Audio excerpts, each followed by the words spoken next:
قناة سكولي هتقدم النهاردة فراخ تندوري بنكهة وشكل المطاعم تمام، بطريقة سهلة جدا وطعم روعة. أحلى تندوري ممكن تدوقوه، هتعملوه في العزومات وهتعملوه في أوقات اللمة والأوقات الحلوة، وبجد بجد مش هتبطلوا تعملوه. يلا بينا نشوف هنعمل ايه. ما تنسوش الاشتراك في القناة وتفعيل الجرس علشان يوصل لكم منا كل جديد، لايك وشير الفيديوهات علشان نفيد عدد أكبر من الناس.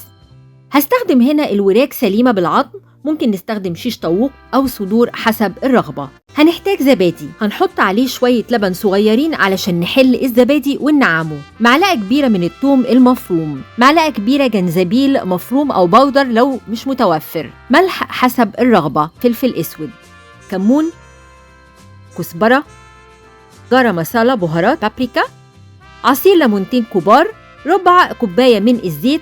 وكل الحاجات دي بتبقى على حسب كمية الفراخ اللي هنستخدمها. هنمزج الحاجات دي مع بعضها كويس جدا. هنضيف لون طعام أحمر وده اختياري للي حابب يطلع شكلها زي شكل المطاعم بالظبط. بالنسبة للفراخ هنشيل الجلد بتاعها وهنعمل فيها شقوق بالسكينة علشان التتبيلة تدخل جواها ويطري اللحم ويديله طعم جميل.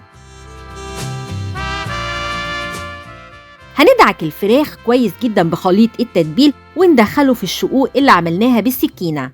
هنسيبه في التتبيل على الأقل ساعتين، وكل ما المدة كانت أكتر كل ما الطعم كان أحلى. في القلاية الهوائية على 180 درجة 15 دقيقة على كل وش، يعني 30 درجة في المجمل، وعلى حسب حجم الفراخ ممكن نزود شوية السوى أو نقلل على حسب حجم وكمية الفراخ، أو ممكن نسويها في الفرن الكهرباء برضو على 180 درجة لمدة حوالي من 30 إلى 40 دقيقة، وآخر 10 دقايق هنفتح الشواية.